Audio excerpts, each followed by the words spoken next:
أشهد أن لا إله إلا الله وحده لا شريك له وأشهد أن محمدا عبده ورسوله أما بعد فأعوذ بالله من الشيطان الرجيم بسم الله الرحمن الرحيم الحمد لله رب العالمين الرحمن الرحيم مالك يوم الدين إياك نعبد وإياك نستعين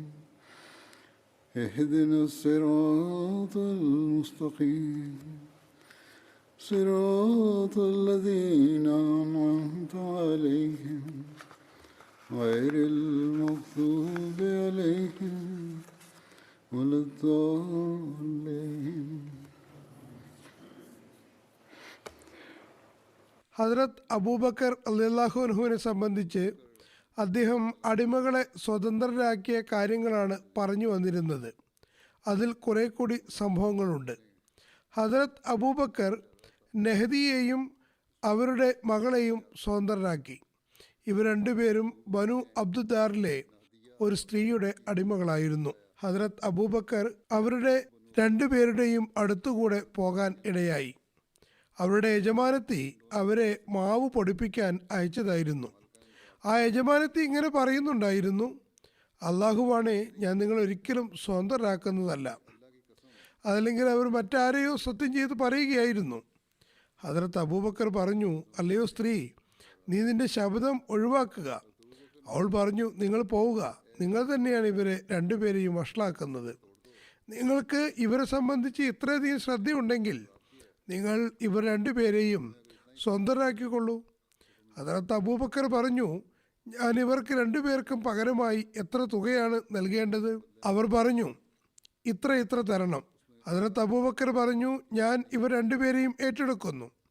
ഇവർ രണ്ടുപേരും സ്വതന്ത്രകളാണ്. പിന്നെ അബൂബക്കർ അവരോട് പറഞ്ഞു, ആ സ്ത്രീയുടെ മാവ് തിരിച്ചു കൊടുക്കൂ. അതായത് ഇവർ രണ്ടുപേരുടെയും യജമാനത്തിയായിരുന്ന ആ സ്ത്രീക്ക് പൊടിക്കാൻ തന്ന മാവ് തിരിച്ചു കൊടുക്കൂ.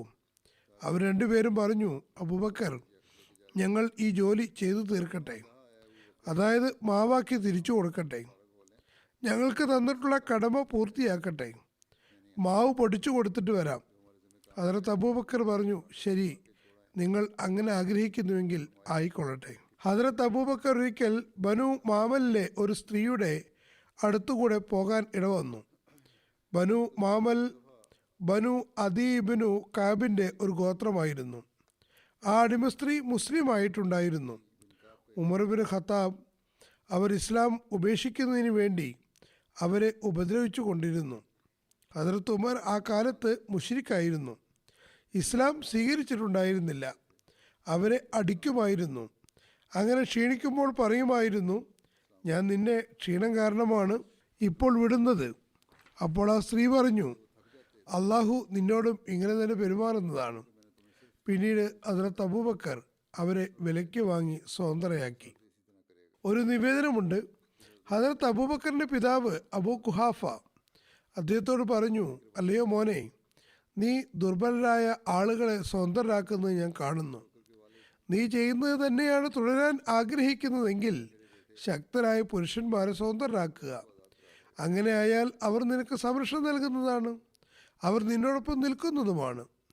നിവേദകൻ പറയുന്നു, ഹദ്രത്ത് അബൂബക്കർ പറഞ്ഞു, അല്ലയോ എൻ്റെ ഉപ്പ, ഞാൻ അള്ളാഹുവിൻ്റെ പ്രീതി മാത്രമാണ് ആഗ്രഹിക്കുന്നത്.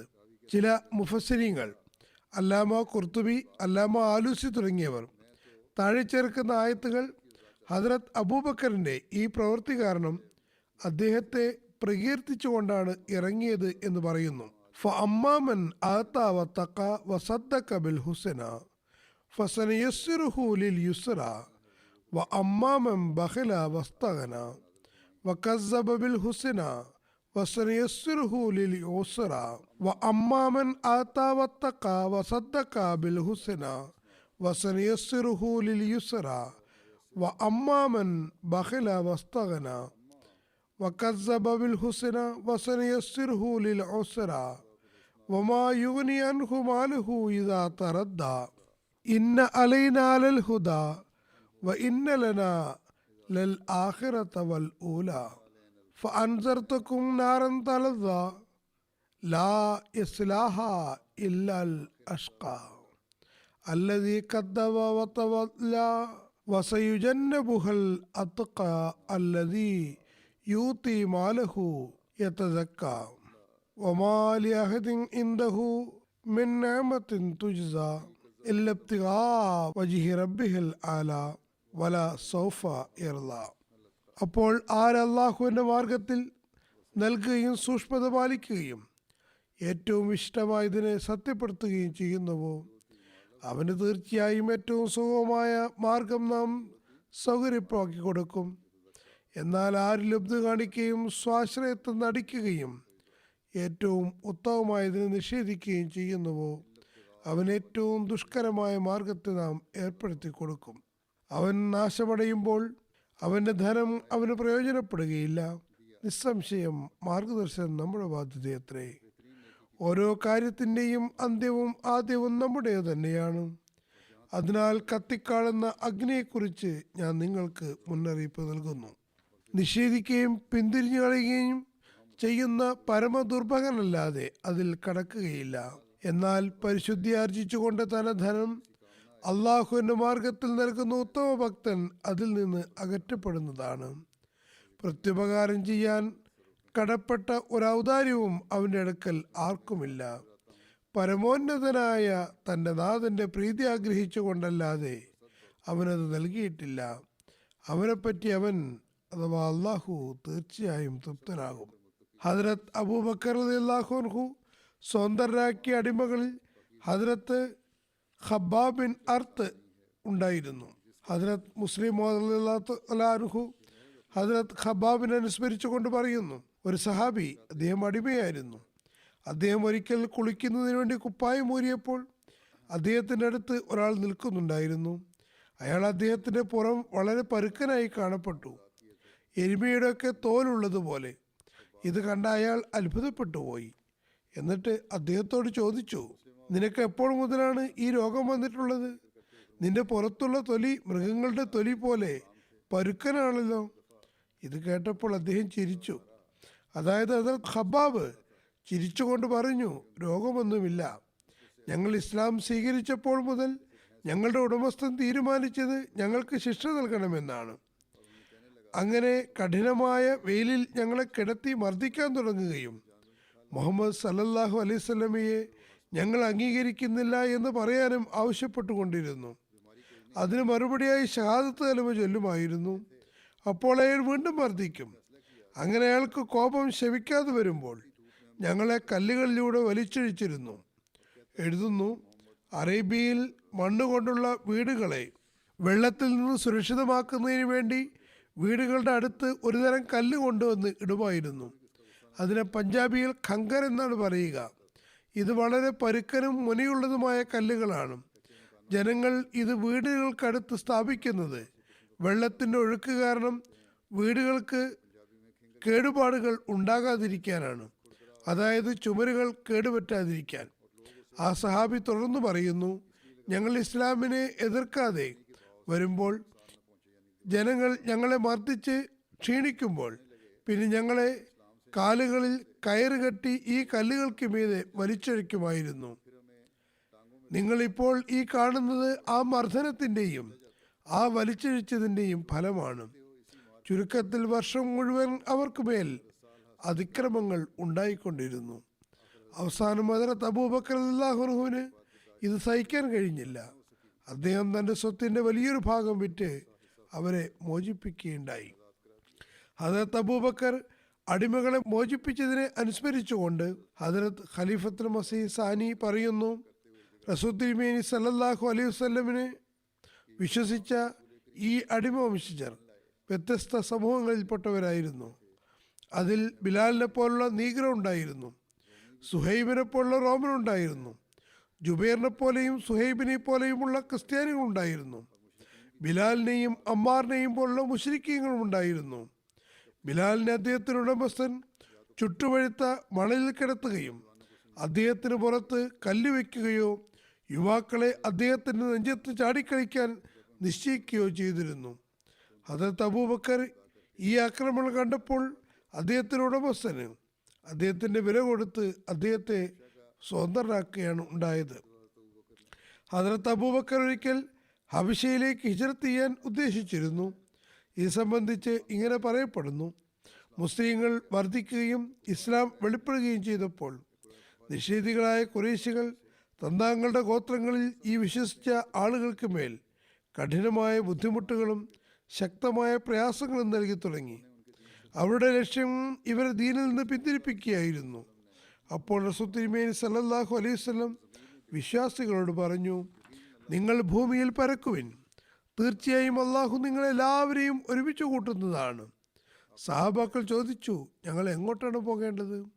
നബി സല്ലല്ലാഹു അലൈഹി വസല്ലം ഹബശയുടെ ഭാഗത്തേക്ക് ചൂണ്ടിക്കൊണ്ട് പറഞ്ഞു: അവിടേക്ക്. ഇത് നബവി 5-ാം വർഷം റജബ് മാസത്തിലെ കാര്യമാണ്. നബി സല്ലല്ലാഹു അലൈഹി വസല്ലമയുടെ നിർദ്ദേശാനുസരണം 11 പുരുഷന്മാരും 4 സ്ത്രീകളും ഹബശയിലേക്ക് പലായനം ചെയ്തു. മുസ്ലിങ്ങൾ ഹബശയിലേക്ക് പലായനം ചെയ്തതിന് ശേഷം ഹദ്രത്ത് അബൂബക്കറിനെയും ബുദ്ധിമുട്ടിച്ചു കൊണ്ടിരുന്നു. അങ്ങനെ അദ്ദേഹവും ഹബശയിലേക്ക് പലായനം ചെയ്യാൻ തീരുമാനിച്ചു. ഇത് സംബന്ധിച്ച് ബുഖാരിയിൽ ഒരു നിവേദനമുണ്ട്. ഹദ്രത്ത് ആയിഷ റളിയല്ലാഹു തആല അൻഹ വിവരിക്കുന്നു: മുസ്ലിങ്ങൾക്ക് പ്രയാസങ്ങൾ നൽകി തുടങ്ങിയപ്പോൾ ഹദ്രത്ത് അബൂബക്കർ പലായനം ചെയ്യാനുള്ള ഉദ്ദേശത്തോടു കൂടി ഹബശയുടെ ഭാഗത്തേക്ക് പുറപ്പെട്ടു. അങ്ങനെ അദ്ദേഹം ബർക്കുർ റമാദ എന്ന സ്ഥലത്തെത്തി. ബർക്കുർ റമാദ യമനിലുള്ള ഒരു പട്ടണമാണ്. അത് മക്കയിൽ നിന്നും 5 ദിവസത്തെ യാത്രയ്ക്ക് ശേഷം എത്തുന്ന സമുദ്രതീരത്തുള്ള സ്ഥലമാണ്. അവിടെ ഇബ്നു ദഗന അദ്ദേഹത്തെ കണ്ടു. ഇയാൾ ആരാ ഗോത്രത്തലവനായിരുന്നു. അയാൾ ചോദിച്ചു: അബൂബക്കർ എവിടെ പോകാനാണ് ഉദ്ദേശിക്കുന്നത്? ഹദ്രത്ത് അബൂബക്കർ പറഞ്ഞു: എൻ്റെ സമൂഹം എന്നെ പുറത്താക്കിയിരിക്കുന്നു. ഞാൻ ഭൂമിയിൽ ചുറ്റി സഞ്ചരിക്കുകയും എൻ്റെ റബ്ബിനെ ആരാധിക്കണം ആണ് ആഗ്രഹിക്കുന്നത്. ഇബ്നു ദഗന പറഞ്ഞു: താങ്കളെപ്പോലുള്ളവർ നാട്ടിൽ നിന്ന് സ്വയം പുറത്തു പോവുകയോ പുറത്താക്കപ്പെടുകയോ ചെയ്യാൻ പാടില്ല. നിങ്ങൾ നഷ്ടപ്പെട്ടു പോയ നന്മകൾ നിലനിർത്തുകയും കുടുംബബന്ധങ്ങൾ നിലനിർത്തിക്കൊണ്ടു പോവുകയും അവശന്മാരുടെ ഭാരം വഹിക്കുകയും അതിഥിസൽക്കാരം നൽകുകയും ചെയ്യുന്നു. പ്രയാസം അനുഭവിക്കുന്നത് സഹായിക്കുന്നു. മറ്റൊരു തർജ്ജമയിൽ ഇങ്ങനെയാണ് വന്നിട്ടുള്ളത്: ഒന്നുമില്ലാത്തവർക്ക് നിങ്ങൾ നൽകുന്ന ആളാണ്. ബന്ധുക്കളോട് നിങ്ങൾ നല്ല രീതിയിൽ പെരുമാറുന്നു. പ്രയാസങ്ങളുള്ളവരെ സഹായിക്കുകയും ചെയ്യുന്നു. തുടർന്ന് അയാൾ പറഞ്ഞു: ഞാൻ താങ്കളെ എൻ്റെ സംരക്ഷണത്തിൽ ഏറ്റെടുക്കുന്നു. നിങ്ങൾ തിരിച്ചു പോകൂ. സ്വന്തം നാട്ടിൽ നിങ്ങളുടെ റബ്ബിനെ ആരാധിച്ചു കൊള്ളുക. ഇബ്നു ദഗനയും കൂടെ വന്നു. ഹദ്രത്ത് അബൂബക്കറിനെയും കൂട്ടി മക്കയിലെത്തി. നിഷേധികളായ ഖുറൈശി മൂപ്പന്മാരെ കണ്ടുമുട്ടി. അവരോട് പറഞ്ഞു: അബൂബക്കറിനെ പോലുള്ള വ്യക്തി നാട്ടിൽ നിന്ന് പുറത്തു പോവുകയോ പുറത്താക്കപ്പെടുകയോ ചെയ്യാവതല്ല. നഷ്ടപ്പെട്ടു പോയ നന്മകൾ സ്ഥാപിക്കുകയും കുടുംബബന്ധങ്ങൾ നിലനിർത്തുകയും ക്ഷീണിതരുടെ ഭാരമേറ്റെടുക്കുകയും അതിഥിസൽക്കാരം ചെയ്യുകയും പ്രയാസങ്ങളിൽ സഹായിക്കുകയും ചെയ്യുന്ന ഒരാളെയാണോ നിങ്ങൾ പുറത്താക്കുന്നത്? അപ്പോൾ ഖുറൈശികൾ ഇബ്നു ദഗനയുടെ സംരക്ഷണം അംഗീകരിക്കുകയും അബൂബക്കറിന് അഭയം നൽകുകയും ചെയ്തു. എന്നിട്ട് ഇബ്നു ദഗനയോട് പറഞ്ഞു: അബൂബക്കറിനോട് പറയുക, അയാൾ സ്വന്തം വീട്ടിൽ അയാളുടെ റബ്ബിനെ ആരാധിക്കേണ്ടതാണ്. അവിടെ നമസ്കരിക്കുകയോ എന്തോ ചെയ്തു കൊള്ളട്ടെ. പക്ഷെ ഞങ്ങൾക്ക് അയാളുടെ ഇബാദത്തും ഖുർആൻ പാരായണവും പ്രയാസമുണ്ടാക്കരുത്. ഉച്ചത്തിൽ അത് പാരായണം ചെയ്യരുത്. കാരണം ഞങ്ങളുടെ സ്ത്രീകളും കുട്ടികളും വഴിതെറ്റിപ്പോകുമോ എന്ന് ഞങ്ങൾ ഭയപ്പെടുന്നു. ഇബ്നു ദഗന ഹദ്രത്ത് അബൂബക്കറിനോട് ഇത് പറഞ്ഞപ്പോൾ ഹദ്രത്ത് അബൂബക്കർ തൻ്റെ വീട്ടിനുള്ളിൽ തന്നെ തൻ്റെ റബ്ബിനെ ആരാധിക്കാൻ തുടങ്ങി. വീടിന് പുറത്തെവിടെയും തുറന്നു നിലയിൽ നമസ്കരിക്കുകയോ ഖുർആൻ പാരായണം ചെയ്യുകയോ ഉണ്ടായില്ല. പിന്നെ കുറച്ച് കാലശേഷം ഹദ്രത്ത് അബൂബക്കർ റളിയല്ലാഹു അൻഹു വീടിന് പുറത്ത് മുറ്റത്ത് ഒരു മസ്ജിദ് അഥവാ നമസ്കരിക്കാനുള്ള സ്ഥലമുണ്ടാക്കുകയും തുറന്ന സ്ഥലത്തേക്ക് ഇറങ്ങാനും ആഗ്രഹിച്ചു. അവിടെ അദ്ദേഹം നമസ്കരിക്കുകയും ഖുർആൻ പാരായണം ചെയ്യുകയും ചെയ്തു വന്നു. അദ്ദേഹത്തിനടുത്ത് മുശ്രിക്കീങ്ങളുടെ സ്ത്രീകളും കുട്ടികളും തളിച്ചുകൂടാൻ തുടങ്ങി. അവർ അത്ഭുതപ്പെട്ടു. ഹദരത്ത് അബൂബക്കറിനെ കണ്ട അവർ അത്ഭുതം കൂറി. ഹദരത്ത് അബൂബക്കർ വളരെയധികം കരയുന്ന ആളായി അവർ കണ്ടു. വിശുദ്ധ ഖുർആൻ പാരായണം ചെയ്യുമ്പോൾ അദ്ദേഹത്തിന് കണ്ണുനീർ നിയന്ത്രിക്കാൻ കഴിഞ്ഞിരുന്നില്ല. ഈ അവസ്ഥകളെല്ലാം ഖുറൈശികളുടെ മുശ്രിക്കീങ്ങളായ മൂപ്പന്മാരെ അസ്വസ്ഥരാക്കി. അവർ ഇബ്നു ദഗനയെ വിളിച്ചു വരുത്തി. അദ്ദേഹം അവർക്കടുത്തെത്തി. അവർ അയാളോട് പറഞ്ഞു, ഞങ്ങൾ അബൂബക്കറിന് അഭയം നൽകിയത് അദ്ദേഹം തൻ്റെ വീട്ടിൽ വെച്ച് മാത്രം ആരാധനകൾ നടത്തും എന്ന നിബന്ധനയിന്മേലാണ്.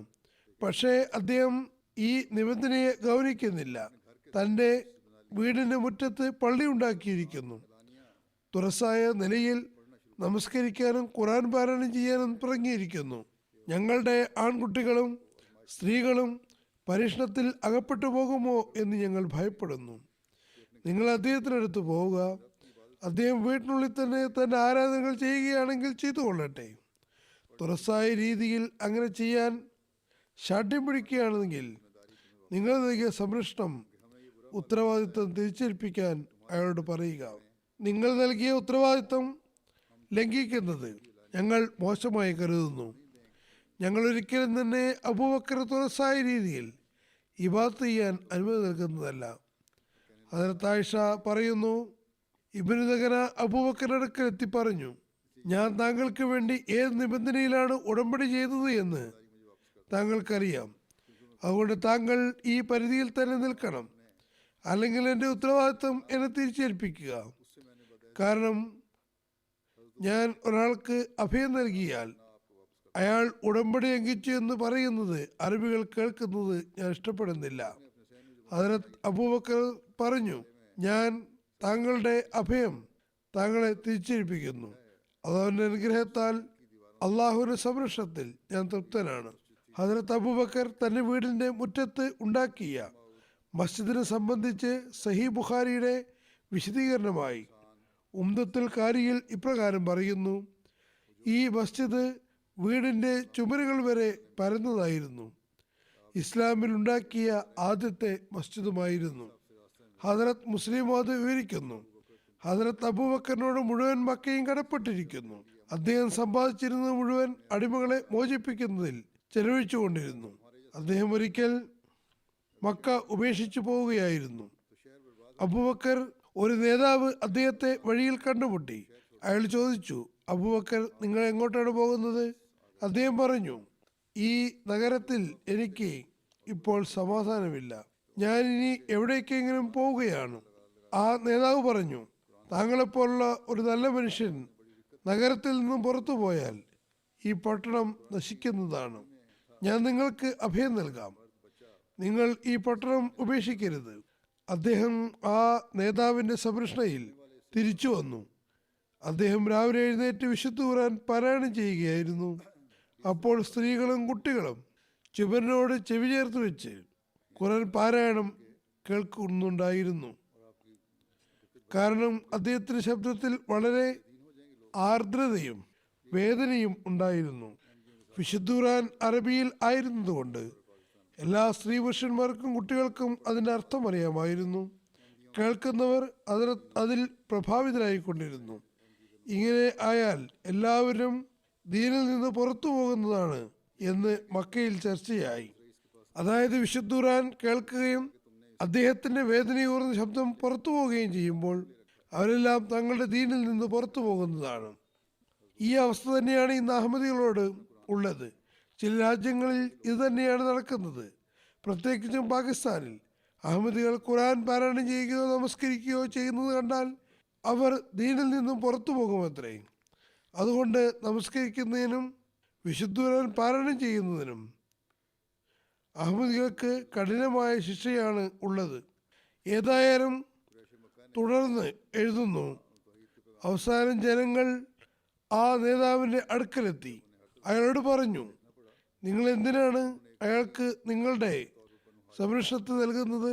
ആ നേതാവ് ഹദരത്ത് അബൂബക്കറിന്റെ അടുക്കലെത്തി പറഞ്ഞു, താങ്കൾ ഇങ്ങനെയാണ് ഖുർആൻ ഓതാൻ പാടില്ല. മക്കയിൽ ആളുകൾ അത് കാരണം വളരെ നീരസത്തിലാണ്. അബൂബക്കർ പറഞ്ഞു, നിങ്ങൾ നിങ്ങളുടെ സംരക്ഷണം തിരിച്ച് ഏറ്റെടുത്തു കൊള്ളുക, എനിക്ക് ഇതിൽ നിന്നും പിന്മാറാൻ സാധ്യമല്ല. അങ്ങനെ ആ നേതാവ് തന്റെ സംരക്ഷണത്തെ തിരിച്ചെടുത്തു. ഷേബ് അബി താലിബിലും ഹദരത്ത് അബൂബക്കർ നബി സല്ലല്ലാഹു അലൈഹി വസല്ലമിന്റെ കൂടെ ഉണ്ടായിരുന്നു. മക്കയിലെ ഖുറൈശികൾ തൗഹീദിന്റെ സന്ദേശത്തെ തടയാൻ പരമാവധി പരിശ്രമിച്ചു. അവസാനം അവർക്ക് എല്ലാ നിലയ്ക്കും പരാജയം വീക്ഷിക്കേണ്ടി വന്നപ്പോൾ അവർ കർമ്മപരമായി ഒരു ചുവട് വയ്ക്കുകയും ബനു ഹാഷിമും ബനു മുത്തലയുമായുള്ള ബന്ധം വിച്ഛേദിക്കാൻ തീരുമാനിക്കുകയും ചെയ്തു. ഇത് സംബന്ധിച്ച് സീറത്തു ഖാത്തബ് നബിയിലും ഹദരത്ത് മീർസ ബഷീർ അഹമ്മദ് സാഹിബ് എഴുതുന്നു, ഖുറൈശികൾ പരസ്പരം ആലോചിച്ച ശേഷം എടുത്ത തീരുമാനം നബി സല്ലല്ലാഹു അലൈഹി വസല്ലം തിരുമേനി സ്വയം ബനു ഹാഷിമിനെയും ബനു മുത്തലിബിനെയും ആളുകളുമായി പൂർണ്ണമായും ബന്ധം എത്തിക്കുക എന്നതായിരുന്നു. അവർ നബി സല്ലല്ലാഹു അലൈഹി വസല്ലമിന്റെ സംരക്ഷണത്തിൽ നിന്ന് പിൻവാങ്ങുന്നില്ലെങ്കിൽ അവരെ ഒരു സ്ഥലത്ത് ബന്ധസ്ഥരാക്കി നശിപ്പിക്കാമെന്നും തീരുമാനിച്ചിട്ടുണ്ടായിരുന്നു. അങ്ങനെ നബവി 7-ാം വർഷം മുഹറത്തിൽ ഒരു കരാർ തയ്യാറാക്കി. അതായത് ബനു ഹാഷിമിനെയും ബനു മുത്തലിബിനെയും ആരുമായി വിവാഹബന്ധം ഉണ്ടാകുന്നതല്ല. അവർ യാതൊരു സാമഗ്രികളും അവർ യാതൊരു സാധനങ്ങളും വിൽക്കുന്നതല്ല, അവരിൽ നിന്ന് വാങ്ങുന്നതുമല്ല, അവർക്ക് അന്നപാനീയങ്ങൾ ഒന്നും എത്താൻ സമ്മതിക്കുന്നതുമല്ല, അവരുമായി യാതൊരു ബന്ധവും തുടരുന്നതല്ല. ഇതുതന്നെയാണ് ഇന്ന് അഹമ്മദികളോടും പല സ്ഥലങ്ങളിലും അനുവർത്തിച്ചു വരുന്നത്. അദ്ദേഹം തുടർന്ന് എഴുതുന്നു, നബി സല്ലല്ലാഹു അലൈഹി വസല്ലമയെ അവരിൽ നിന്നും അകറ്റി ഇവിടെ ഏൽപ്പിക്കേണ്ടതാണ്. അതാണ് ഈ കരാർ. ഈ കരാർ ഇതിൽ ഖുറൈശികളോടൊപ്പം ബനു കിനാനയും ഉൾപ്പെട്ടിരുന്നു. പക്ഷേ തിരുനബിയുടെ പിതൃവൻ അബൂലഹബ് തൻ്റെ ശത്രുത കാരണം ഖുറൈശികളോടൊപ്പമാണ് നിന്നത്. അവരെല്ലാവരും ഷേബ് അബി താലിബിൽ, അതായത് ഒരു പർവ്വത വിടവിനിടയിലുള്ള സ്ഥലമായിരുന്നു, ബന്ധനസ്ഥരാക്കപ്പെട്ടു. അങ്ങനെ ഖുറൈശികളുടെ 2 വലിയ ഗോത്രങ്ങൾ മക്കക്കാരുടെ സാമൂഹിക ജീവിതത്തിൽ നിന്നും തികച്ചും ഒറ്റപ്പെട്ടു.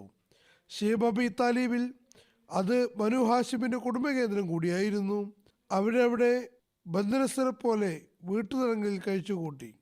ഏതാനും മറ്റുള്ള മുസ്ലിങ്ങൾ മക്കയിൽ ഉണ്ടായിരുന്നവരും ഇവരോടൊപ്പം ചേർന്നു.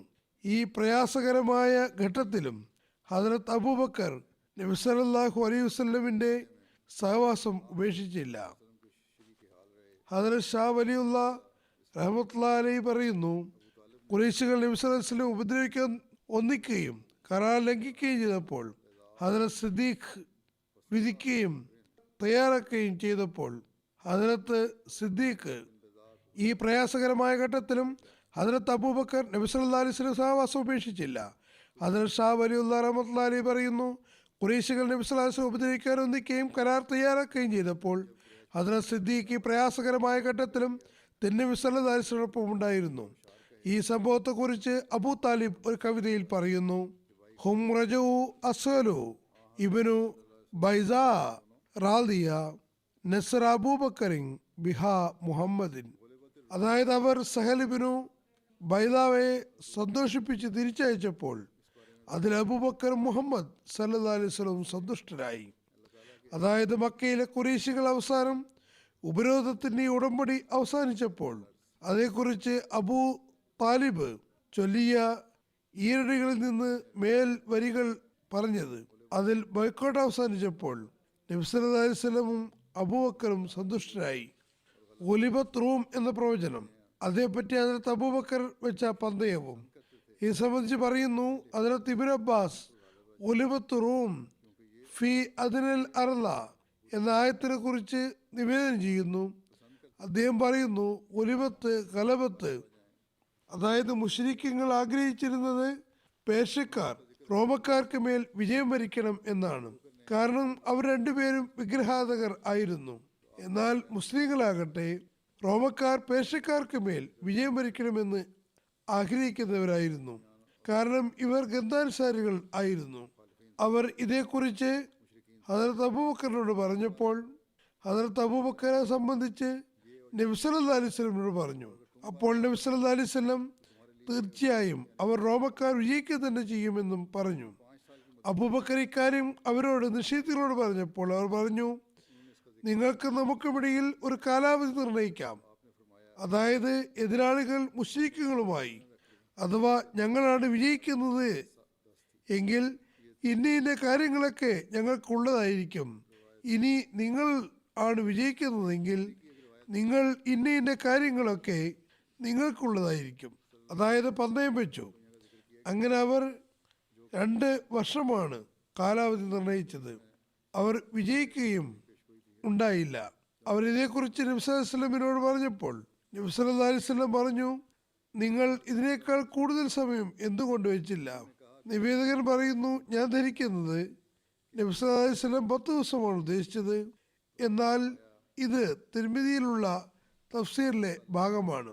ബുഖാരിയിലെ ഒരു നിവേദനത്തിൽ നബി സല്ലല്ലാഹു അലൈഹി വസല്ലമിന്റെ വളരെ ഉന്നതമായ നിലയിൽ പൂർത്തിയായ 4 പ്രവചനങ്ങളെ കുറിച്ച് പരാമർശമുണ്ട്.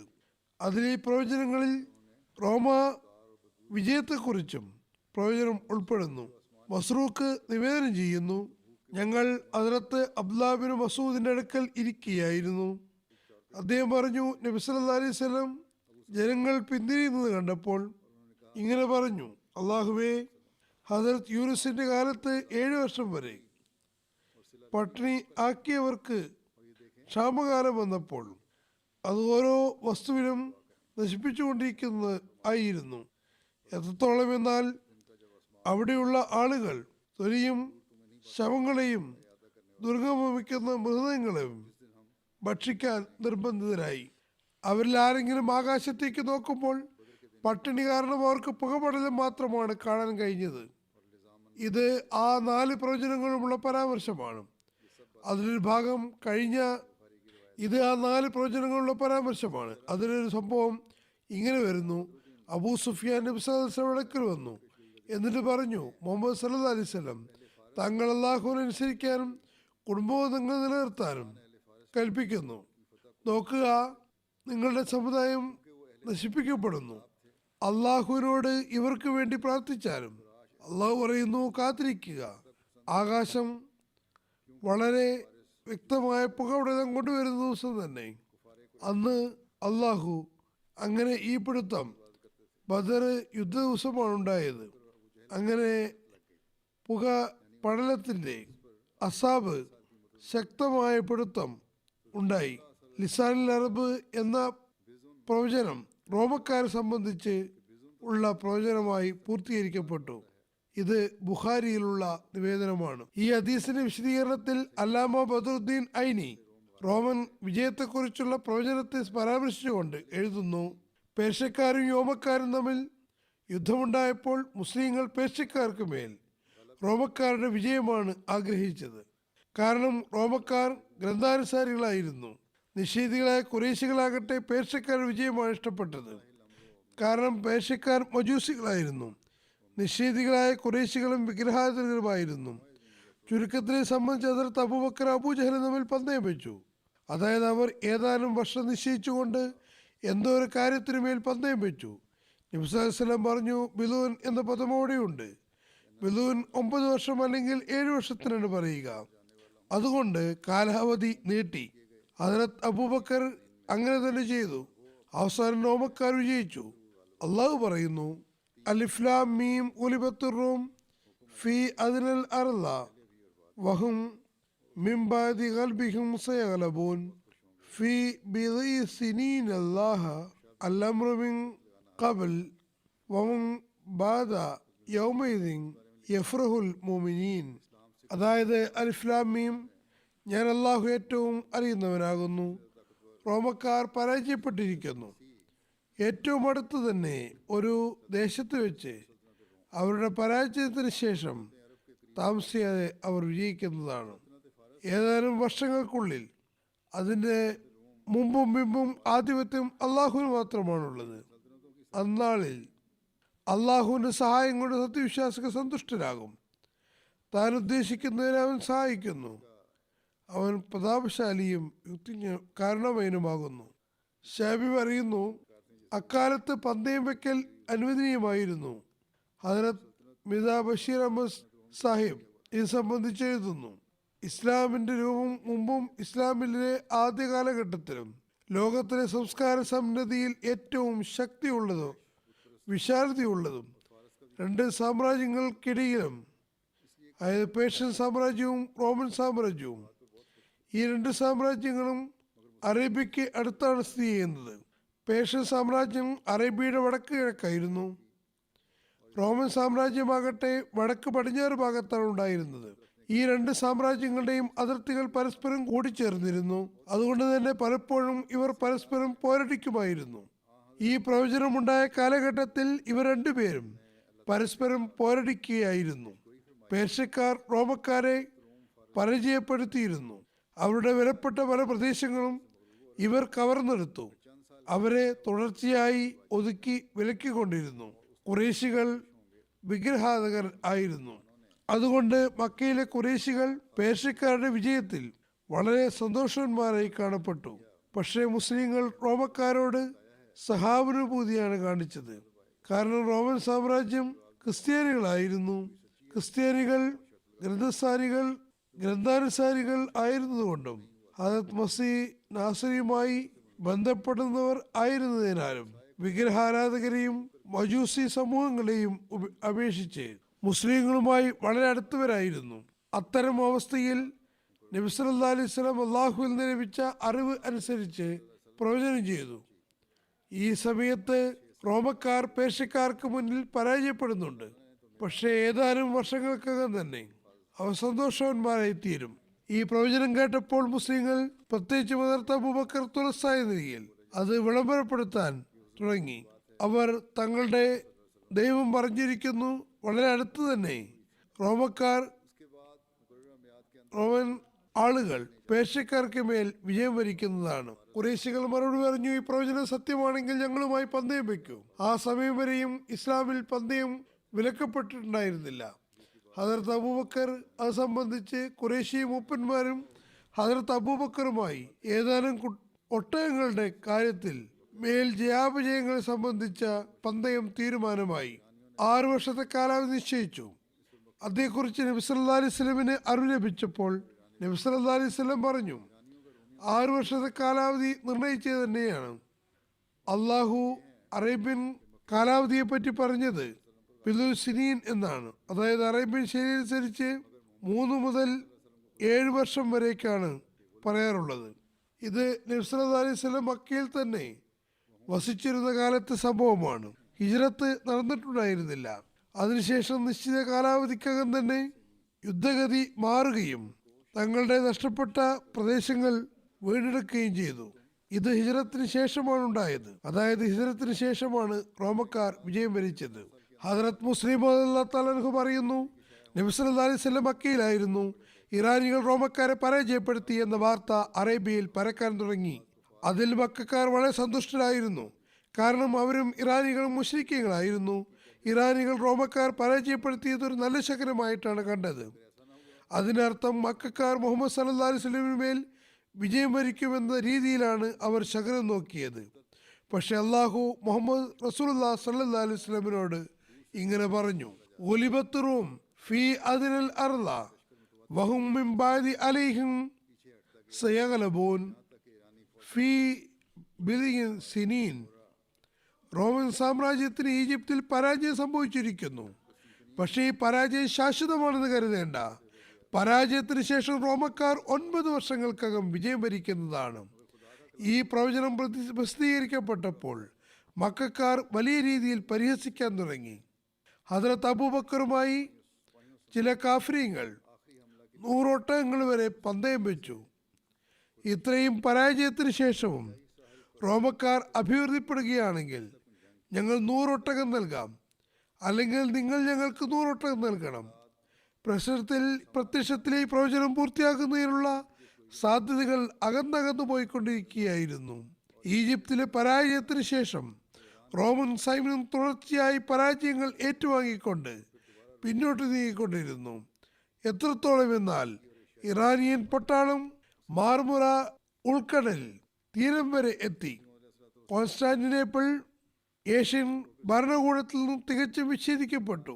ശക്തമായ റോമൻ ഭരണകൂടത്തിൽ നിന്നും ശക്തമായ റോമൻ സാമ്രാജ്യം കേവലം ഒരു ഭരണകൂടം മാത്രമായി മാറി.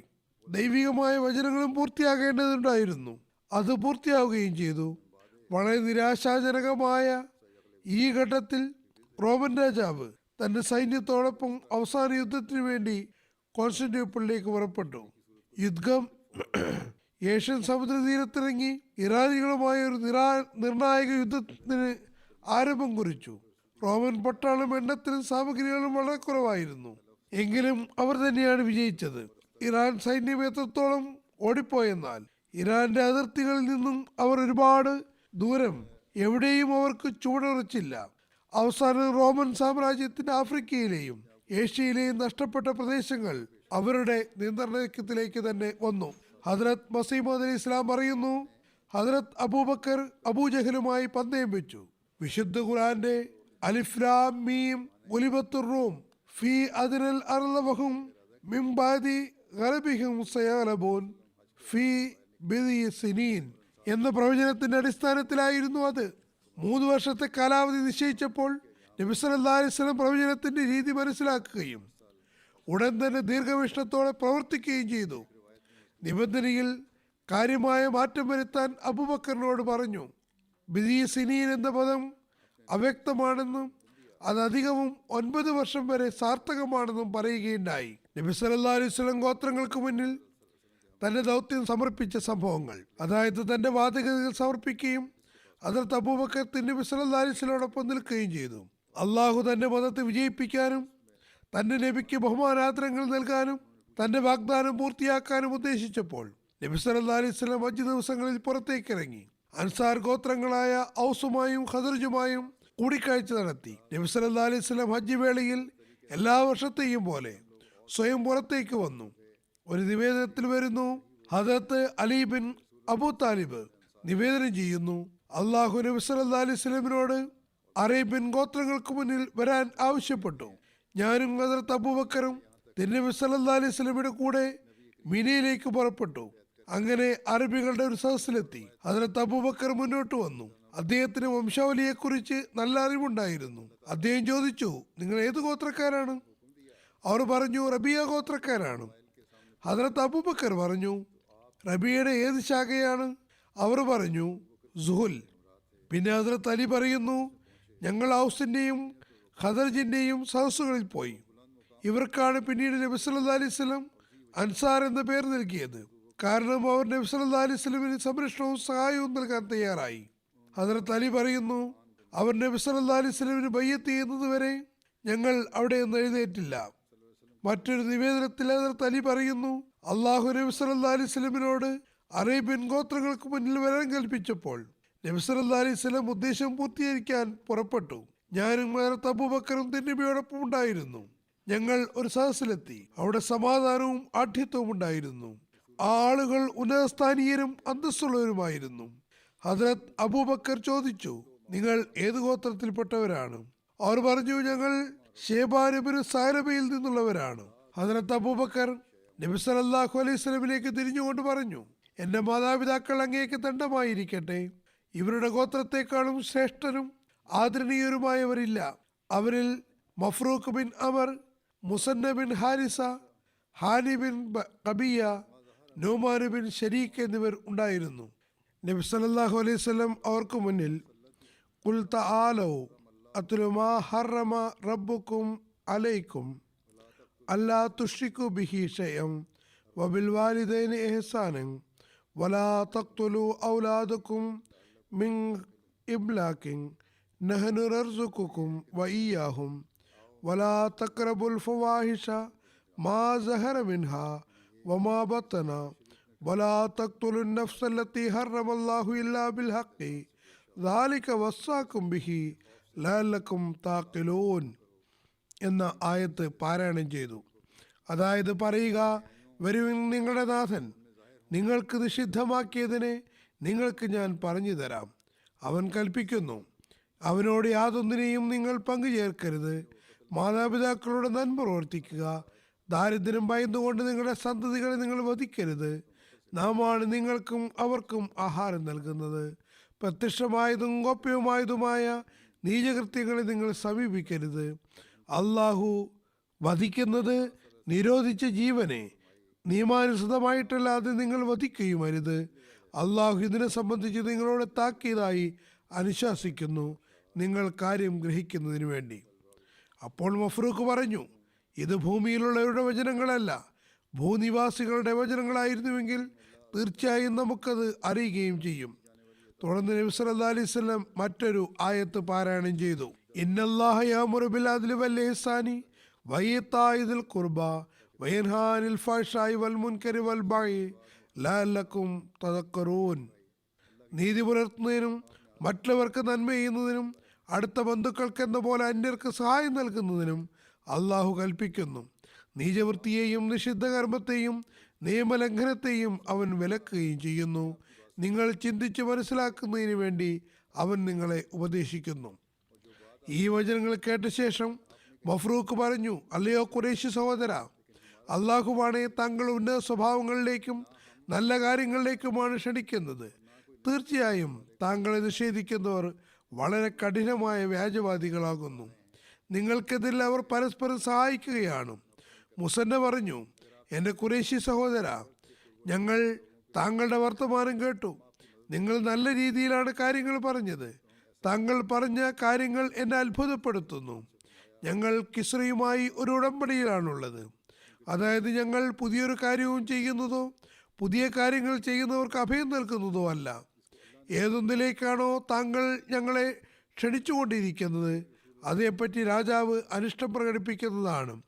താങ്കൾ ആഗ്രഹിക്കുന്നുവെങ്കിൽ അറേബ്യയുടെ ചുറ്റുവട്ടത്തുമുള്ള ജനങ്ങളെ എതിർക്കാൻ ഞങ്ങളുടെ സഹായമാണ് വേണ്ടതെങ്കിൽ ഞങ്ങൾ താങ്കളെ സഹായിക്കാനും സംരക്ഷിക്കാനും തയ്യാറാണ്. അപ്പോൾ നബി സല്ലല്ലാഹു അലൈഹി വസല്ലം അവരോട് പറഞ്ഞു, നിങ്ങളുടെ മറുപടിയിൽ തെറ്റൊന്നുമില്ല. കാരണം നിങ്ങൾ വളരെ തുറസായ രീതിയിൽ സത്യത്തെ വെളിപ്പെടുത്തിയിരിക്കുന്നു. അള്ളാഹുവിന് ദീനിൽ അടിയുറച്ചു നിൽക്കാൻ കഴിയുന്നത് അള്ളാഹു എല്ലാ നിലയ്ക്കും വലയം ചെയ്തവർക്ക് മാത്രമാണ്. തുടർന്ന് നബി സല്ലല്ലാഹു അലൈഹി വസല്ലം ഹദ്റത്ത് അബൂബക്കറിനെ കൈപിടിക്കുകയും എഴുന്നേറ്റ് പോവുകയും ചെയ്തു. മറ്റൊരു നിവേദനമുണ്ട്. നബി സല്ലല്ലാഹു അലൈഹി വസല്ലം പറഞ്ഞു, ഏതാനും കുറഞ്ഞ സമയത്തിനുള്ളിൽ അള്ളാഹു നിങ്ങൾക്ക് കിസ്രയുടെ ഭൂമിയും ഭരണവും അവകാശമായി നൽകുകയും അവരുടെ സ്ത്രീകളെ നിങ്ങൾക്ക് അധീനത്തിൽ കൊണ്ടുവരികയും ചെയ്യുന്നതിന് നിങ്ങൾ അള്ളാഹുവിൻ്റെ പരിശുദ്ധിയെ വാഴ്ത്തുകയാണ് വേണ്ടത്. അതേക്കുറിച്ച് നിങ്ങൾ എന്താണ് ധരിക്കുന്നത്? ഇത് കേട്ടപ്പോൾ അദ്ദേഹം പറഞ്ഞു, അള്ളാഹുവാണേ, ഞങ്ങൾ തയ്യാറാണ്. അള്ളാഹുവിൻ്റെ കുദറത്ത് നോക്കുക. നബി സല്ലല്ലാഹു അലൈഹി വസല്ലം പറഞ്ഞത് അക്ഷരാർത്ഥത്തിൽ പൂർത്തിയായി. ഈ മുസന്ന അന്ന് കിസ്രയുടെ ശക്തിയിൽ വളരെ പ്രഭാവിതനായിക്കൊണ്ടും അയാളുടെ നീരസത്തെ ഭയപ്പെട്ടുകൊണ്ടും ഇസ്ലാം സ്വീകരിക്കുന്നത് പിന്മാറുകയായിരുന്നു. കുറച്ചു കാലത്തിന് ശേഷം അബൂബക്കറിൻ്റെ ഖിലാഫത്ത് കാലത്ത് ഇതേ കിസ്രയെ നേരിടുന്നതിനുള്ള ഇസ്ലാമിക സൈന്യത്തിൻ്റെ സൈന്യാധിപൻ ഈ മുസന്ന തന്നെയായിരുന്നു. അദ്ദേഹം കിസ്രയുടെ നട്ടെല്ലൊടിക്കുകയും നബി സല്ലല്ലാഹു അലൈഹി വസല്ലമയുടെ സുവാർത്തകളുടെ സാക്ഷ്യമായി മാറുകയും ചെയ്തു. ഒരു ഹജ്ജിൻ്റെ അവസരത്തിലുള്ള നിവേദനമാണ്. ബക്കർ ബിൻ വായിൽ ഗോത്രം ഹജ്ജിന് വേണ്ടി മക്കയിൽ വന്നപ്പോൾ നബി സല്ലല്ലാഹു അലൈഹി വസല്ലം അബൂബക്കറിനോട് പറഞ്ഞു, അവരുടെ അടുത്തേക്ക് പോയി എന്നെ അവർക്ക് മുന്നിൽ പരിചയപ്പെടുത്തുക. അതായത് തബ്ലീഗ് ചെയ്യുകയും നബി സല്ലല്ലാഹു അലൈഹി വസല്ലം ദൗത്യം അവർക്ക് മുന്നിൽ സമർപ്പിക്കുകയും ചെയ്യുക. ഹദ്റത്ത് അബൂബക്കർ അവരുടെ അടുക്കൽ പോയി നബി സല്ലല്ലാഹു അലൈഹി വസല്ലമിനെ അവർക്ക് പരിചയപ്പെടുത്തി. നബി സല്ലല്ലാഹു അലൈഹി വസല്ലം അവർക്ക് ഇസ്ലാമിനെ പറ്റി തബ്ലീഗ് ചെയ്തു. ബാക്കി ഇൻഷാ അല്ലാഹ് തുടർന്നും പരാമർശിക്കുന്നതാണ്. ഇന്ന് അഫ്ഗാനിസ്ഥാനിലെ അഹമ്മദികൾക്ക് വേണ്ടിയും ദുആ ചെയ്യാൻ പറയാൻ ആഗ്രഹിക്കുന്നു. വളരെ പ്രയാസത്തിലൂടെയാണ് അവർ കടന്നു പോകുന്നത്. ചിലരെ ബന്ധനസ്ഥരാക്കുകയും ചെയ്തിട്ടുണ്ട്. സ്ത്രീകളും കുട്ടികളും തങ്ങളുടെ വീടുകളിൽ വളരെ പ്രയാസത്തിലാണ്. ബന്ധനസ്ഥരാക്കപ്പെടാതെ പുറത്തു കഴിയുന്ന പുരുഷന്മാരും വീടുകൾക്ക് പുറത്താണ്. ബന്ധനസ്ഥരാക്കപ്പെടുമോ എന്ന ഭയത്തിലാണ് കഴിയുന്നത്. അള്ളാഹു അവർക്ക് എളുപ്പമുണ്ടാക്കുമാറാകട്ടെ. അവരെ പ്രയാസങ്ങളിൽ നിന്ന് സംരക്ഷിക്കുമാറാകട്ടെ. പാകിസ്ഥാനിലെ അഹമ്മദികൾക്ക് വേണ്ടിയും ദുആ ചെയ്യുക. അവിടെയും പൊതുവിൽ അവസ്ഥകൾ വളരെ മോശമായിക്കൊണ്ടിരിക്കുന്നു. എവിടെയെങ്കിലുമൊക്കെയായി അഹമ്മദികളെ പ്രയാസത്തിലാക്കുന്ന സംഭവങ്ങൾ ഉണ്ടായിക്കൊണ്ടിരിക്കുന്നു. പൊതുവായ നിലയ്ക്ക് ദുആ ചെയ്യുക. അള്ളാഹു ഈ ലോകത്തിന് ഹദ്റത്ത് മസീഹ് മൗഊദ് അലൈഹി ഇസ്ലാമിനെ തിരിച്ചറിയാനുള്ള തൗഫീക്ക് നൽകട്ടെ. എല്ലാ ഷറുകളും അവസാനിക്കുമാറാകട്ടെ. ലോകം തങ്ങളുടെ സൃഷ്ടാവിൻ്റെ യാഥാർത്ഥ്യം മനസ്സിലാക്കുമാറാകട്ടെ. ഇനി ഞാൻ ചില മർഹൂമികളെ അനുസ്മരിക്കുന്നതാണ്. പിന്നീട് അവരുടെ ജനാസ നമസ്കരിപ്പിക്കുന്നതുമാണ്. ആദ്യത്തെ അനുസ്മരണം അൽഹാജ് അബ്ദുറഹ്മാൻ ഐനൈൻ സാഹിബിനെ കുറിച്ചാണ്. ഇദ്ദേഹം മുൻ ഉമറാമ സെക്രട്ടറിയും ഘാനയിലെ ഓഫീസർ ജൽസസാലാനിയുമായിരുന്നു. ഘാന പൗരനായിരുന്നു. 81 വയസ്സിൽ വഫാത്തായി. ഇന്നാ ലില്ലാഹി വ ഇന്നാ ഇലൈഹി റാജിഊൻ. അദ്ദേഹത്തിൻ്റെ മാതാപിതാക്കളും അഹമ്മദികളായിരുന്നു. മാതാപിതാക്കളാണ് ബയ്യത്ത് ചെയ്തത്. ഈജിപ്തിൽ നിന്ന് ഉന്നത വിദ്യാഭ്യാസം ആക്കിയതിനു ശേഷം തൻ്റെ കർമ്മജീവിതം ആരംഭിച്ചു. ഇവിടെ ഘാനയിൽ വിവിധ കമ്പനികളിൽ മാനേജർ എന്ന നിലയിൽ ജോലി ചെയ്തു. പിന്നെ നൈജീരിയയിലും കുറച്ചു കാലം ജോലി ചെയ്തിട്ടുണ്ട്. തുടർന്ന് സ്വന്തമായ ഒരു കമ്പനി ആരംഭിച്ചു. അദ്ദേഹം അതിൻ്റെ മാനേജിംഗ് ഡയറക്ടറായിരുന്നു. വളരെ ആത്മാർത്ഥതയുള്ള വ്യക്തിയായിരുന്നു. ജമാഅത്തിൽ മാതൃകാപരമായ സേവനങ്ങൾക്ക് തൗഫീക്ക് ലഭിച്ചിരുന്നു. ജീവിതത്തിലുടനീളം ജമാഅത്തിൻ്റെ ആവശ്യങ്ങൾക്ക് തൻ്റെ വ്യക്തിപരമായ കാര്യങ്ങളെക്കാൾ മുൻഗണന നൽകി. ജമാഅത്തിന് സേവനം ചെയ്യാൻ തൗഫീക്ക് ലഭിച്ചിട്ടുണ്ട്. വിവിധ സ്ഥാനങ്ങളിൽ ഇരുന്നു കൊണ്ട് ജമാഅത്തിന് സേവനം ചെയ്യാൻ തൗഫീക്ക് ലഭിച്ചിട്ടുണ്ട്. എപ്പോഴും അമീർ ജമാഅത്തെ അനുസരിക്കുന്നതിലും അദ്ദേഹത്തിന് എല്ലാ വാക്കുകൾക്ക് ലബ്ബൈക്ക് പറയുന്നതിലുമാണ് തൻ്റെ നന്മ എന്ന് മനസ്സിലാക്കിയിരുന്നു. അധികവും കാലത്ത് ആദ്യ സമയത്ത് തന്നെ മിഷനിൽ വന്ന് അമീർ സാഹിബിനെ കാണുകയും എന്തെങ്കിലും ജമാഅത്ത് ജോലികളുണ്ടെങ്കിൽ അത് ആദ്യം പൂർത്തിയാക്കി പിന്നീട് തൻ്റെ ജോലിക്ക് പോവുകയും ചെയ്യുമായിരുന്നു. ഇദ്ദേഹം ഗ്രീഡാക്കാര റീജിയനിൽ നീണ്ടകാലം സദറായിരുന്നു. പിന്നീട് 79 മുതൽ 89 വരെ മജ്ലിസ് അൻസാറുള്ളയുടെ സദറായിരുന്നു. പിന്നെ നീണ്ടകാലം ഉമൂറാമ സെക്രട്ടറിയായി ജോലി ചെയ്തു. തുടർന്ന് ജലസംസ്ഥാന ഓഫീസറായും പ്രവർത്തിക്കാൻ തൗഫീക്ക് കിട്ടിയിട്ടുണ്ട്. മരണം വരെയും നാഷണൽ ട്രസ്റ്റി എന്ന നിലയിൽ സേവനത്തിന് തൗഫീക്ക് കിട്ടിക്കൊണ്ടിരുന്നു. എല്ലാവരെയും സഹായിക്കാൻ എപ്പോഴും സന്നദ്ധനായിരുന്നു. വളരെ തുറന്ന നിലയിൽ ചെലവഴിക്കുമായിരുന്നു. സഹാനുഭൂതി കുടുംബത്തിൽ മാത്രം ഒതുങ്ങിയിരുന്നില്ല. അദ്ദേഹത്തിൻ്റെ ഔദാര്യത്തിന് ബന്ധുമിത്രാദികൾക്ക് പുറമെ ജമാഅത്തിലെ അംഗങ്ങളും മതഭേദമന്യേ നാട്ടിലെ ആളുകളിലേക്കും അത് വ്യാപിച്ചിരുന്നു. ജമാഅത്തിനോട് വളരെ കൂറുള്ള ആളും ഖിലാഫത്തിന് വേണ്ടി ജീവത്യാഗം ചെയ്യാൻ സന്നദ്ധനായ യോദ്ധാവും ആയിരുന്നു. എപ്പോഴും ജമാഅത്തി കാര്യങ്ങൾക്ക് മറ്റെല്ലാ കാര്യങ്ങളെക്കാളും മുൻഗണന നൽകി. ഒരിക്കലും എതിർപ്പിന് വകവെച്ചതേയില്ല.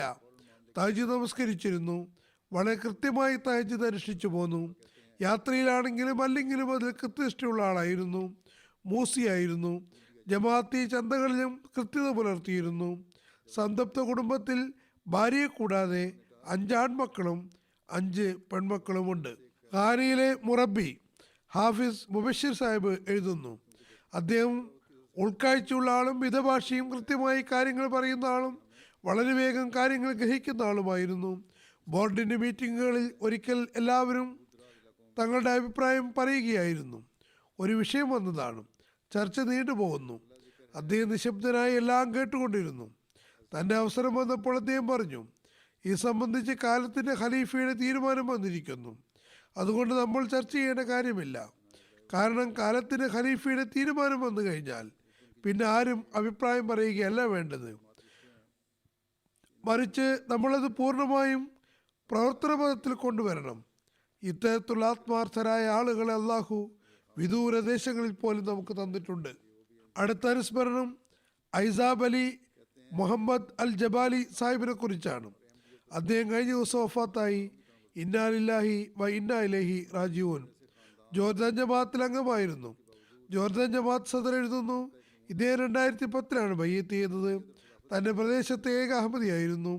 ഇവിടെയുള്ള നാട്ടുനടപ്പനുസരിച്ച് ഭർത്താവിനോടൊപ്പം ഭാര്യയ്ക്കും അദ്ദേഹത്തിൻ്റെ ദീനിലേക്ക് വരുന്നു. അങ്ങനെ അവരും അഹമ്മദിയായി. പറയുന്നു, മർഹീമിന് ഹദ്രത്ത് മസീഹ് അലി ഇസ്ലാമിനോടും അഹമ്മദിയത്തിനോടും ഖിലാഫത്തിനോടുമുള്ള ഈമാൻ പർവ്വത സമാനം ദൃഢമായിരുന്നു. അഹമ്മദിയത്ത് സ്വീകരിച്ച കാരണം കുടുംബവും മറ്റ് എതിരാളികളും എതിർപ്പുകൾ കാണിച്ചിട്ട് പോലും അദ്ദേഹം സ്ഥൈര്യത്തിൻ്റെ മാതൃകയാണ് പ്രകടിപ്പിച്ചത്. അഹമ്മദിയത്തിനോടും ഖിലാഫത്തിനോടും വളരെ അനുഭാവപൂർണമായ ബന്ധമായിരുന്നു. ശക്തിയുക്തം പ്രതിരോധിച്ചിരുന്നു. മർഹൂമിന് കാര്യങ്ങൾ പഠിക്കാനും തബ്ലീഗിനും വലിയ ആവേശമായിരുന്നു. പലപ്പോഴും നീണ്ട രാത്രികൾ വരെ ഫോൺ മുഖേന വിഷയങ്ങൾ ചോദിച്ചറിയുമായിരുന്നു. അങ്ങനെ അദ്ദേഹത്തിൻ്റെ വീട്ടിൽ എതിരാളികളുമായും കുടുംബക്കാരുമായും പല തബ്ലീഗ് ചർച്ചകളും സംഘടിപ്പിച്ചിട്ടുണ്ട്. അദ്ദേഹം ഷുഗർ രോഗിയായിരുന്നു. വളരെ പ്രയാസത്തിലുമായിരുന്നു.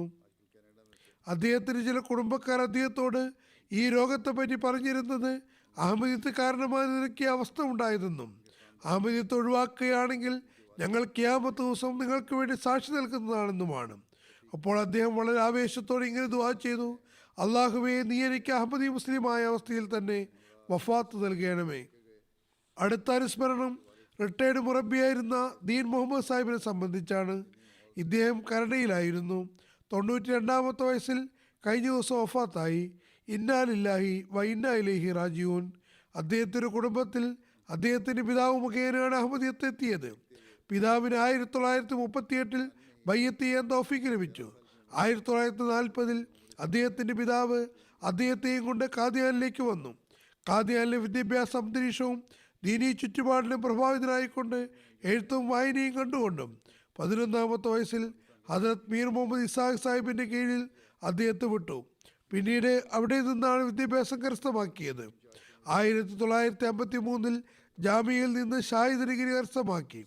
പാകിസ്ഥാനിലെ വിവിധ നഗരങ്ങളിൽ മുറബിയായും 3-4 വർഷം ഫിജി ദ്വീപുകളിൽ ഇൻചാർജ് മുബല്ലിഗായും സേവനം ചെയ്തിട്ടുണ്ട്. റബുവയിൽ നീണ്ടകാലം പ്രസ് സെക്രട്ടറിയായി സേവനമനുഷ്ഠിച്ചു. അദ്ദേഹത്തിന് 4 ഗ്രന്ഥങ്ങളും നിരവധി വൈജ്ഞാനിക ലേഖനങ്ങളും എഴുതുവാൻ തൗഫീക്ക് ലഭിച്ചിട്ടുണ്ട്. തബ്ലീഗിൽ വലിയ ആവേശമായിരുന്നു. പുതിയ പുതിയ മാർഗങ്ങൾ അവലംബിച്ചിരുന്നു. അള്ളാഹുവിൻ്റെ അനുഗ്രഹത്താൽ മൂസിയായിരുന്നു. സന്തപ്ത കുടുംബത്തിൽ ഭാര്യയെ കൂടാതെ 2 ആൺമക്കളും 3 പെൺകുട്ടികളുമുണ്ട്. അടുത്ത അനുസ്മരണം മിയാ റഫീഖ് അഹമ്മദ് സാഹിബിനെ കുറിച്ചാണ്. ഇദ്ദേഹം ജലസസ്ഥാന ഓഫീസിൽ ജീവനക്കാരനായിരുന്നു. കഴിഞ്ഞ ദിവസം 87-ാമത്തെ വയസ്സിൽ വഫാത്തായി. ഇന്നാ ലില്ലാഹി വ ഇന്നാ ഇലൈഹി റാജിഊൻ. അദ്ദേഹത്തിൻ്റെ പിതാവിൻ്റെ പേര് ബഷീർ അഹമ്മദ് സാഹിബ് എന്നായിരുന്നു. പാകിസ്ഥാൻ സ്ഥാപിക്കുന്നതിന് മുമ്പ് തന്നെ അദ്ദേഹം ഖാദിയാനിൽ നിന്നും ഹിജറത്ത് ചെയ്ത് ക്വയറ്റയിൽ വന്നിരുന്നു. ക്വയറ്റയിൽ അമീർ ജമാഅത്ത് എന്ന നിലയിൽ അദ്ദേഹത്തിൻ്റെ പിതാവിന് സേവനം ചെയ്യാൻ അവസരം ലഭിച്ചിട്ടുണ്ട്. മിയാ റഫീഖ് സാഹിബിൻ്റെ കുടുംബത്തിൽ അദ്ദേഹത്തിൻ്റെ പിതാമഹൻ ഹദ്രത്ത് മസീമ ഇസ്ലാമിന് സഹാബിയായിരുന്ന ഹദ്രത്ത് ഡോക്ടർ അബ്ദുള്ള സാഹിബ് മുഖേനയാണ് അഹമ്മദിയത്ത് എത്തിയത്. 1960 ലാഹോർ എഞ്ചിനീയറിംഗ് കോളേജിൽ നിന്ന് മെക്കാനിക്കൽ എഞ്ചിനീയറിംഗിൽ ഡിഗ്രി എടുത്തു. അതിനുശേഷം വിവിധ വകുപ്പുകളിൽ സേവനമനുഷ്ഠിച്ചു. തുടർന്ന് താൻസാനിയയിൽ മാൽ സെക്രട്ടറി എന്ന നിലയ്ക്ക് സേവനം ചെയ്യാൻ അവസരം ലഭിച്ചിട്ടുണ്ട്. 1986 വഖഫ് ചാർജ് എന്ന നിലയിൽ ജലസസ്ഥാന ഓഫീസിൽ സേവനം ചെയ്തു തുടങ്ങി. 87 ജലസസ്ഥാന ഓഫീസിൽ ജീവനക്കാരൻ എന്ന നിലയ്ക്ക് പ്രവർത്തനം ആരംഭിച്ചു. 1989 ജീവിതം വഖഫ് ചെയ്ത് റബുവയുടെ ജലസസ്ഥാന ഓഫീസിൽ ടെക്നിക്കൽ വിഭാഗത്തിൽ നാസിം ടെക്നിക്കൽ സെഷനായി സേവനം ആരംഭിച്ചു. അവസാന ശ്വാസം വരെയും ഈ സേവനത്തിൽ കർമ്മനിരതനായിരുന്നു. ഹദ്രത്ത് ഖലീഫത്തുൽ മസീഹ് സാലിസാണ് അദ്ദേഹത്തിന് വിവാഹം നടത്തിയത്. ഹദ്രത്ത് മൗലാന അബുൽ സാബ് നിക്കാഹ് വിളംബരം നടത്തി. അള്ളാഹു അദ്ദേഹത്തിന് 3 ആൺമക്കളെയും 2 പെൺമക്കളെയും നൽകി അനുഗ്രഹിച്ചു.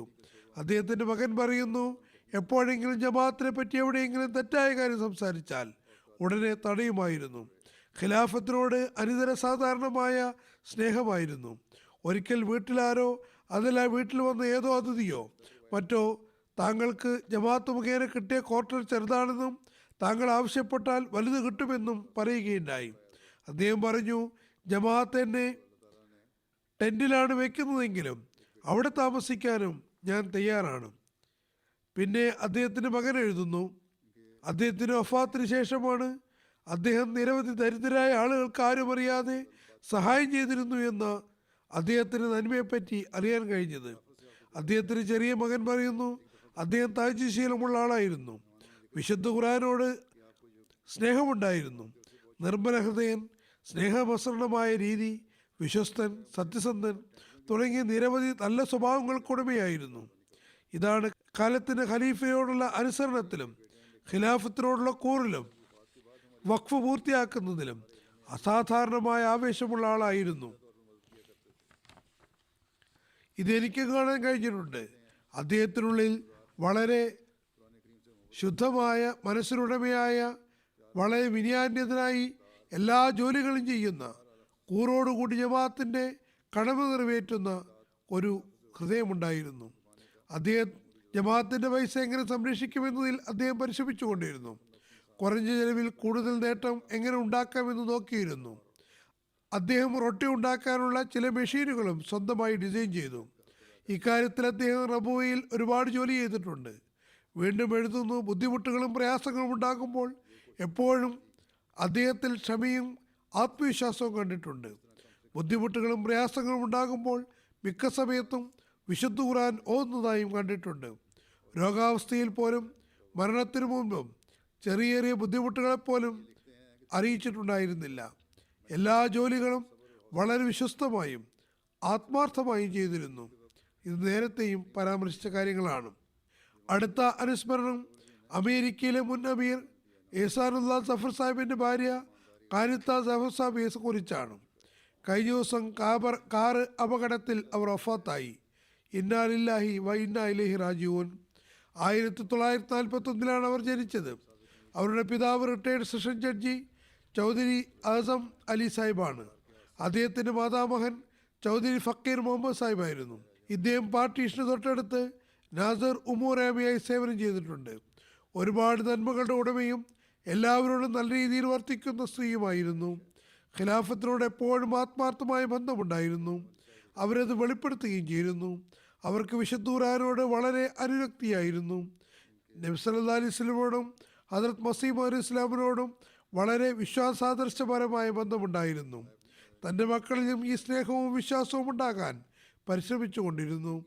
അള്ളാഹുവിൻ്റെ അനുഗ്രഹത്താൽ മൂസിയായിരുന്നു. സംതപ്ത കുടുംബത്തിൽ ഭർത്താവിനെ കൂടാതെ 2 പെൺമക്കളുമുണ്ട്. ഒരു യുവാവായ മകൻ ഒരു അപകടത്തിൽ കുറച്ചു വർഷം മുമ്പ് മരണപ്പെട്ടിരുന്നു. വളരെ ക്ഷമയോടുകൂടി അവർ ഈ പ്രയാസത്തെ സഹിക്കുകയുണ്ടായി. ഓസ്ട്രേലിയയിലെ മുറബി ഇനാമുൽ ഹക്ക് കൗസർ സാഹിബ് ഇവർ അമേരിക്കയിൽ പോയതിനെക്കുറിച്ച് എഴുതുന്നുണ്ട്. വിശുദ്ധ ഖുർആൻ ക്ലാസുകൾ നടന്നിരുന്നു. അതിലവർ കൃത്യമായി പങ്കെടുത്തിരുന്നു. വളരെ ദൂരം താണ്ടിയിട്ടാണ് വന്നിരുന്നത്. PhD ഡോക്ടറായിരുന്നെങ്കിലും സ്വഭാവം വളരെ ലളിതമായിരുന്നു. ഒരു തരത്തിലുള്ള ദുരഭിമാനമോ പ്രദർശന പരതയോ ഉണ്ടായിരുന്നില്ല. സാധുക്കളെയും ആവശ്യക്കാരെയും വളരെയധികം ശ്രദ്ധിച്ചിട്ടുണ്ടായിരുന്നു. മുബല്ലിഗുമാരോട് വാത്സല്യമുള്ള മാതാവിനെ പോലെ പെരുമാറിയിരുന്നു. അവരോട് ആദരവും പ്രകടിപ്പിച്ചിരുന്നു. വളരെ വിനയാന്യതയായി എല്ലാ ജോലികളും ചെയ്തിരുന്നു. ലജ്നകളോട് ചെരുപ്പുകൾ വെക്കേണ്ടിടത്ത് തന്നെ വെക്കാൻ പറയുമായിരുന്നു. ആരെങ്കിലും വെച്ചില്ലെങ്കിൽ സ്വയം അതെടുത്ത് തൽസ്ഥാനത്തേക്ക് വെക്കുമായിരുന്നു. കൂടാതെ മസ്ജിദ് വൃത്തിയാക്കുന്ന ജോലിയും മറ്റും വളരെ വിനയത്തോടെ ചെയ്തിരുന്നു. പറയുന്നു, അഹങ്കാരവും പ്രകടനപരതയും അല്പം പോലും ഉണ്ടായിരുന്നില്ല. വളരെ ലളിതമായ വസ്ത്രധാരണമായിരുന്നു. വളരെ നല്ല രീതിയിലാണ് പെരുമാറിയിരുന്നത്. ആരോടും നീരസം പ്രകടിപ്പിച്ചിരുന്നില്ല. എല്ലാവരോടും നല്ല രീതിയിൽ വർത്തിച്ചു. ഖിലാഫത്തിൻ്റെ ഭാഗത്തു നിന്നുള്ള എല്ലാ ആഹ്വാനങ്ങൾക്കും ലബ്ബൈക്ക് പറഞ്ഞിരുന്നു. അള്ളാഹു എല്ലാ മർഹൂമിങ്ങൾക്കും പുറത്തു കൊടുക്കുകയും കരുണ കാണിക്കുകയും അവരുടെ സ്ഥാനങ്ങൾ ഉയർത്തുകയും ചെയ്യുമാറാകട്ടെ. അവരുടെ തലമുറകൾക്കും അവരുടെ ചുവടുകൾക്കനുസരിച്ച് നീങ്ങാൻ തൗഫീക്ക് നൽകുമാറാകട്ടെ.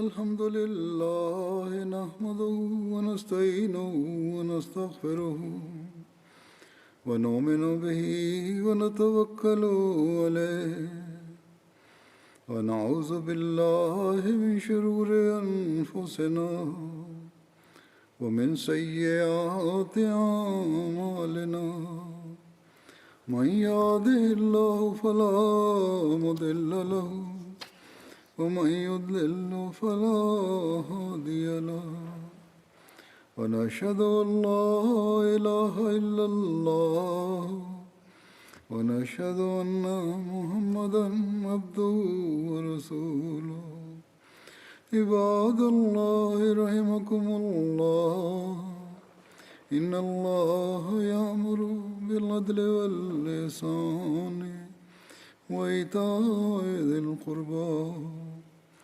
وينهى عن الفحشاء والمنكر والبغي يعظكم لعلكم تذكرون اذكروا الله يذكركم وادعوه يستجب لكم ولذكر الله أكبر.